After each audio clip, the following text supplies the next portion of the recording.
Home guard की cut off लगेगी या नहीं लगेगी, इस बात में डाउट था ना आपको, तो मुझे भी डाउट था। कल जब आंसर की आई तो मैंने बोला कि 1 लाख बच्चों का डेटा होगा तो हमें कट ऑफ तैयार करने में आसानी होगी, और आपने अब तक 1,20,000 बच्चों का डेटा भेज दिया है भाई।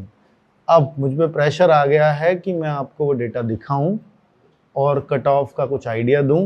तो हमने एक ज़िले को तैयार किया है और एक ज़िले का डेटा तैयार किया, तो ये है आगरा, ए फॉर, फिर हम अलीगढ़ तैयार कर रहे हैं।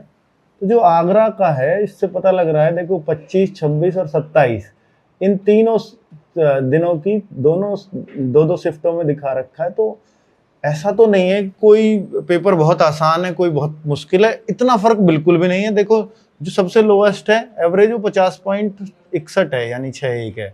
हाईएस्ट है 54.46, तो यानी टोटल ही 4 नंबर का फर्क आ रहा है। तो इससे तो तय है कि नॉर्मलाइजेशन में तो बहुत बड़ा अंतर नहीं है, यानी सारी शिफ्टें लगभग एक जैसी आई हैं।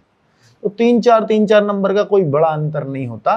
तो उससे अब स्पष्ट है कि नॉर्मलाइजेशन बहुत परेशान करने वाला नहीं है आपको, और किसी के किसी शिफ्ट में बहुत ज़्यादा स्कोर हो रहा है, किसी का किसी शिफ्ट में बहुत कम हो रहा है, तो इससे बहुत परेशान होने की आवश्यकता नहीं है, क्योंकि अब नॉर्मलाइजेशन ये दिखा रहा है। क्योंकि बच्चा ये कह रहा था सर मेरे तो 66 आ गए, पर मेरी शिफ्ट में तो घटेंगे क्योंकि मेरी शिफ्ट का एवरेज बहुत बैठ रहा है। तो नहीं बैठ रहा, आप देख लो आगरा में, ये आपके सामने स्थिति है। तो अभी और सभी डिस्ट्रिक्ट की हम तैयार कर रहे हैं। आगरा के अंदर हम पे 3200 बच्चों का डेटा है, 3614 बच्चों का डेटा है। तो 3000 का डेटा तो बहुत ज़्यादा है किसी एक डिस्ट्रिक्ट में, पर आगरा बड़ा डिस्ट्रिक्ट भी है। तो बाकी अब और डेटा मत भेजो भाई, क्योंकि अब और कैलकुलेट नहीं कर पाएंगे, क्योंकि जितना डेटा आना था उतने पे हमारी कैलकुलेशंस अब शुरू हो चुकी हैं। ठीक है, अब गूगल फॉर्म मत भरो, कोई अंतर उस बात का नहीं पड़ता। Thank you.